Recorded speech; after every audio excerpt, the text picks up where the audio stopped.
Búscanos en nuestra página de Facebook y en nuestro canal de YouTube por Radio Amor de Cristo. También puedes buscar en nuestro blog de la radio. Búscanos ahí www.radiowebamordecristo.blogspot.com. También puedes comunicarte con nosotros al número de WhatsApp más 569 21 13 11 95 y al correo electrónico radioweb.alfonso@gmail.com. Te esperamos.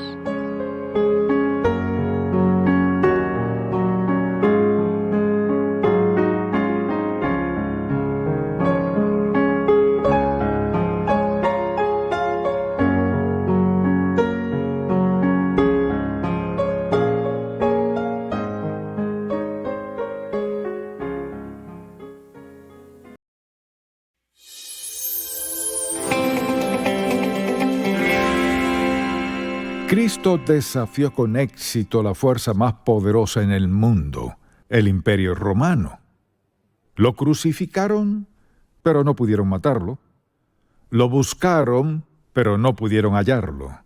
Él tenía una misión divina, la cual llevaría a cabo a toda costa. Al pensar en la Semana Santa, considero el gran mensaje que nos trajo el Señor Jesús. Le invito a buscar en Mateo 28, pues tiene algo especial la lectura de este pasaje el domingo de Resurrección. Desde el versículo 1 de Mateo capítulo 28, pasado el día de reposo al amanecer del primer día de la semana, vinieron María Magdalena y la otra María a ver el sepulcro, y hubo un gran terremoto, porque un ángel del Señor descendiendo del cielo y llegando removió la piedra y se sentó sobre ella. Y su aspecto era como un relámpago y su vestido blanco como la nieve.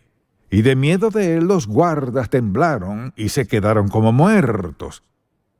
Mas el ángel respondiendo dijo a las mujeres: no temáis vosotras, porque yo sé que buscáis, me parece increíble, escuche, yo sé que buscáis a Jesús, el que fue crucificado.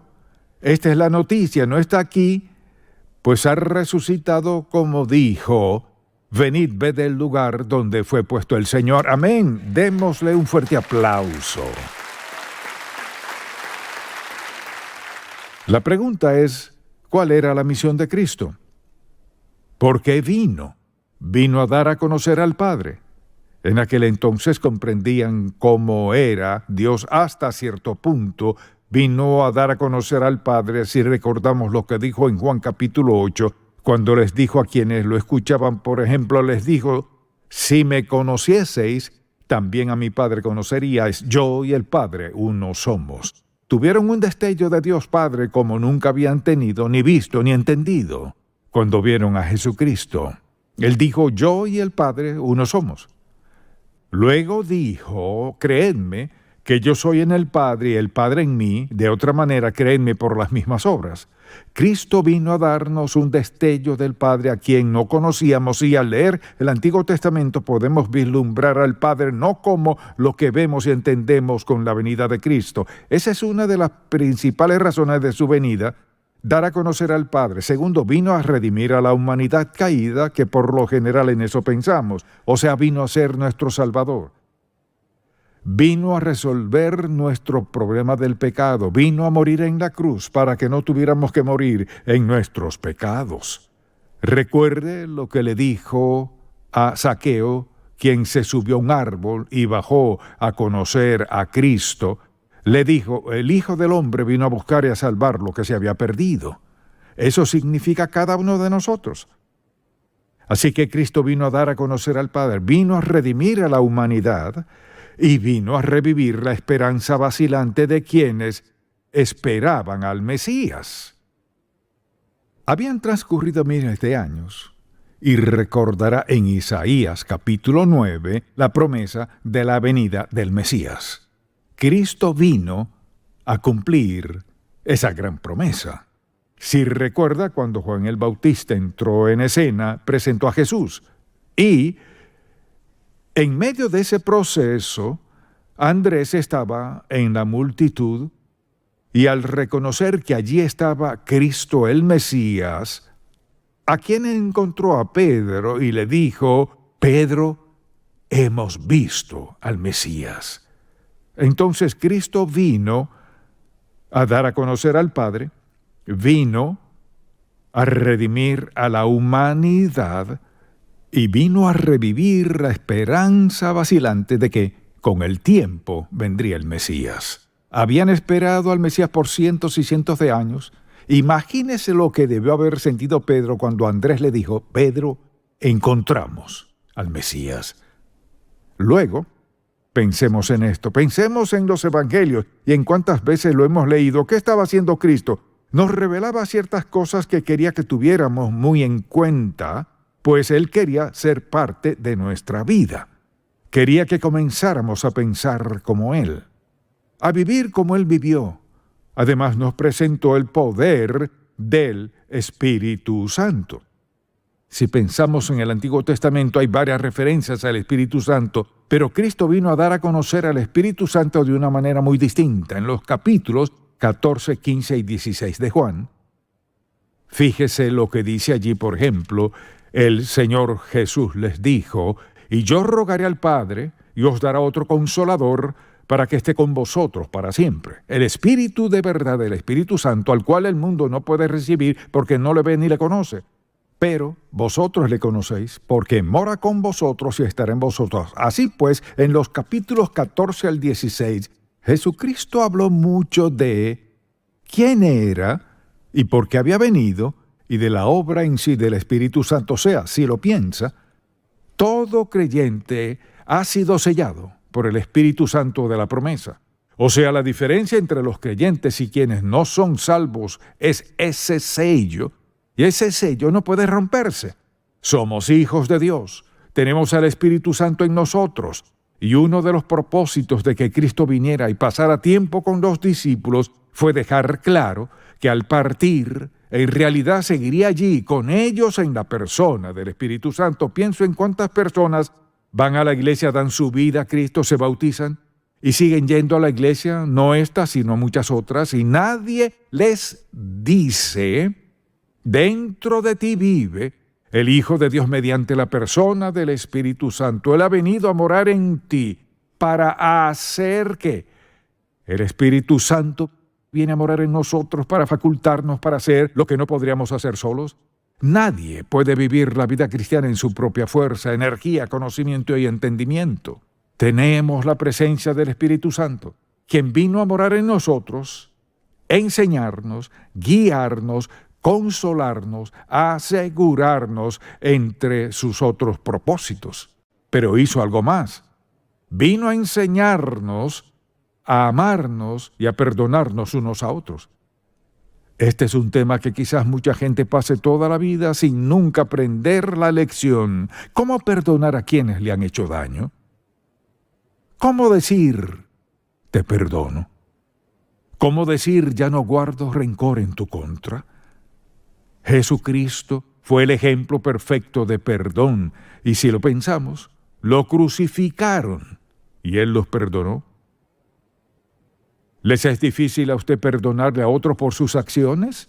Piense en todo lo que Cristo nos ha perdonado una y otra vez. Él no solo entró en escena, tenía una misión. Vino por una razón principal y específica: morir en la cruz y resucitar, pero en ese proceso vino a dejarnos verdades y enseñanzas que transformarían por completo nuestra vida y nos prepararían para un día verlo cara a cara. Parte de su misión asimismo, vino a enseñarnos a orar. De lo mucho que nos ha enseñado, vino a enseñarnos a orar. Una vez sus discípulos le pidieron: Señor, enséñanos a orar, como también Juan enseñó a sus discípulos.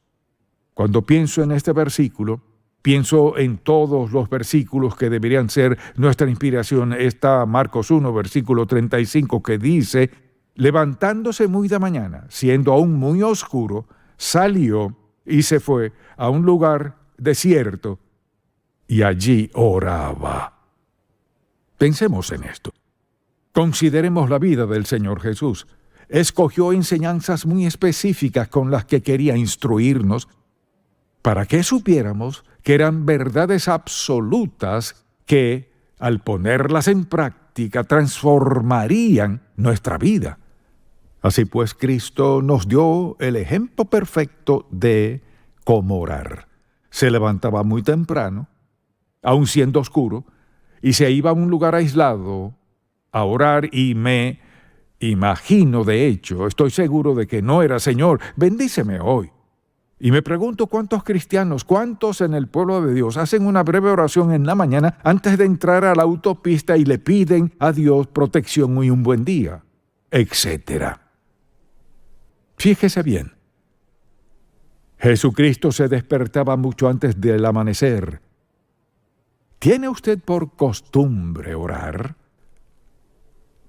¿Por qué está esto en la Biblia si no es para darnos un ejemplo y para desafiarnos? Ningún momento en nuestra vida es más valioso a los ojos de Dios Padre que cuando apartamos tiempo para estar con Él y le damos toda nuestra atención y aligeramos nuestro corazón, le decimos lo que lo amamos, que queremos alabarlo. Es uno de los momentos más valiosos en la vida. Y le digo que he sido creyente desde hace mucho tiempo, y la mayor lección que he aprendido es levantarme temprano en la mañana, hablar con el Padre y encauzar mi vida.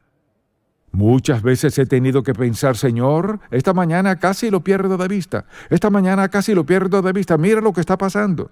Pero siempre recuerdo que cuando Jesucristo comenzaba su día, comenzaba con el Padre, pero tuvo días muy difíciles y por último la crucifixión. Así pues, pensemos un momento en esto. No tenemos la facultad de levantarnos y salir a vivir un día exitoso, agradable a Dios, al amar, perdonar, ayudar a otros y vivir como Dios quiere, si no comenzamos bien el día. No hay nadie que esté tan ocupado en tantas actividades buenas como para no tener tiempo para comenzar el día con Dios. La Biblia dice: levantándose muy de mañana, siendo aún muy oscuro. Cristo fue el ejemplo perfecto. Mire, no podemos darle a Dios Santo una excusa para no comenzar el día con Él, porque cada aliento nuestro viene de Él. Cada vez que respiramos. Y desde luego vino a darnos la seguridad de la vida después de la muerte. Recordará que cuando Lázaro murió, fue muy difícil para Marta y María porque Jesús no estaba allí y pensaban que debía estar allí. ¿Alguna vez has sentido así? Señor, ¿dónde estás? Estoy pasando por esto, ¿por qué no haces algo? Él no llegó cuando lo esperaban y le dijeron: Señor, si hubieses estado aquí, mi hermano no habría muerto. Al final el Señor les dijo: yo soy la resurrección y la vida.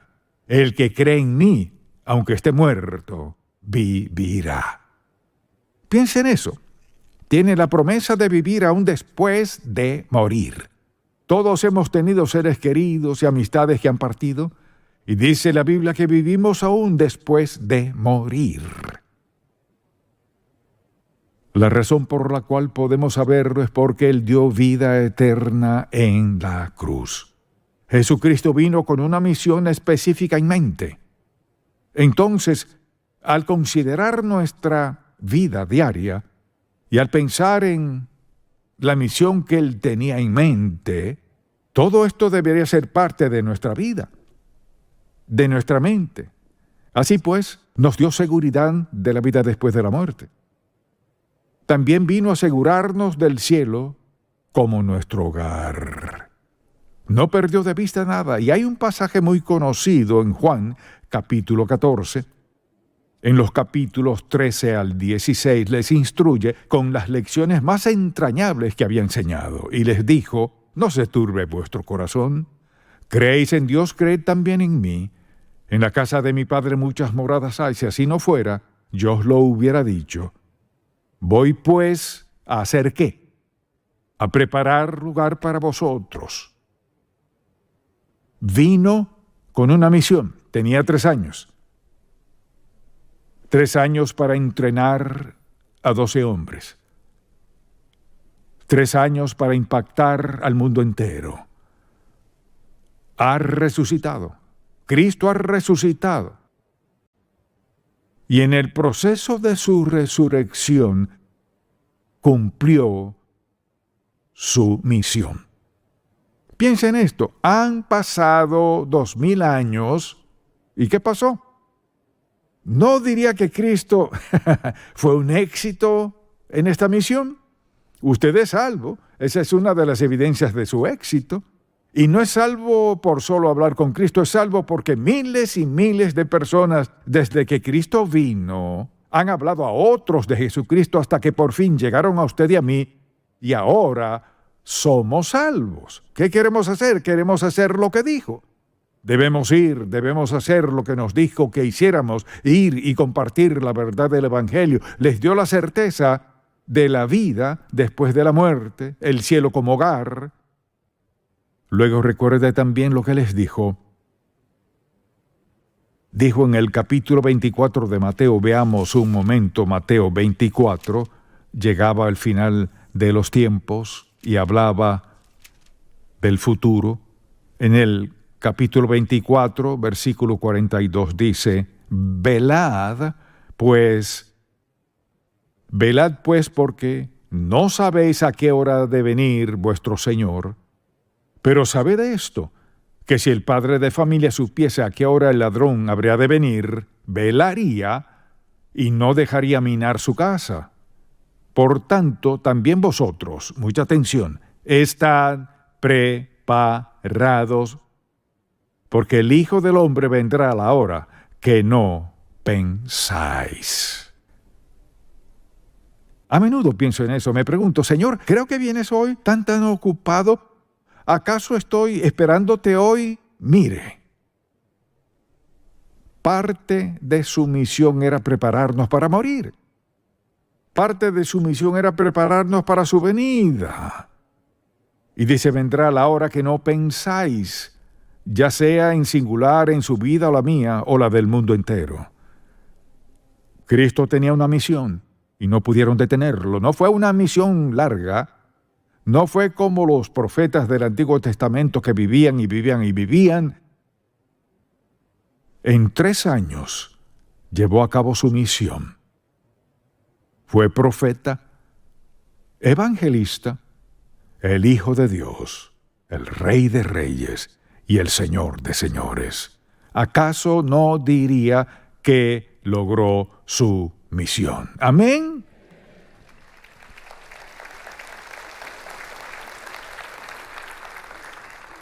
Entonces le pregunto, ¿no cree que una de las decisiones más sabias que podría tomar sería confesar sus pecados hoy ante Dios y pedirle que le perdone y aceptar a Cristo como su Salvador personal? Solo hay una esperanza, un camino. Cristo dijo, yo soy el camino. Y la verdad y la vida, nadie viene al Padre sino por mí. ¿No cree que sería sabio responder a la misión de Cristo?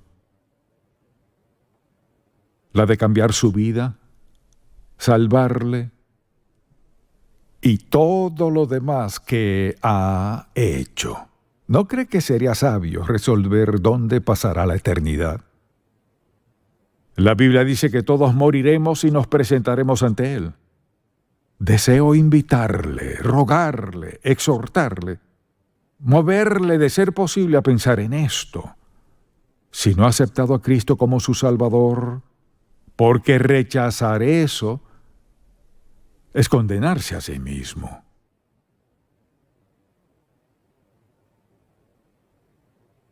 Está establecido para los hombres que morirán una sola vez y después de esto, el juicio. Quizás diga, bueno, no sé, es indiferente lo que piense. Está establecido para los hombres que mueran una sola vez y después de esto el juicio. ¿Cómo se prepara para esto? Le diré cómo. Cristo fue a la cruz, dio su vida, derramó su sangre. La Biblia nos enseña que su sangre, su muerte, fue la paga por nuestro pecado. ¿Estaría dispuesto a pedirle hoy a Dios perdón por su pecado? ¿Le pediría que le perdone y le limpie? ¿Le pediría que le tome para sí? No porque lo merezca, sino porque por esa razón vino, porque le tenía en mente. ¿Estaría dispuesto a confesarle a Dios que ha vivido en pecado hasta ahora y que hoy acepta a Cristo como su Salvador personal? En una sola oración. Si no ha orado, ni sabe bien qué decir, haré una oración que cambiará su vida, si la hace con todo su corazón. Oremos. Padre Celestial, te confieso que soy pecador. He pecado contra ti. Te he ignorado. Quería vivir a mi manera. Pero hoy he escuchado tu palabra. Te pido que perdones mi pecado. Creo que la muerte de Cristo en la cruz pagó toda mi deuda de pecado. Y lo acepto como mi Salvador personal y te entrego mi vida. En el nombre de Jesús. Amén. Si hizo esa oración, su nombre acaba de escribirse en el libro del Cordero.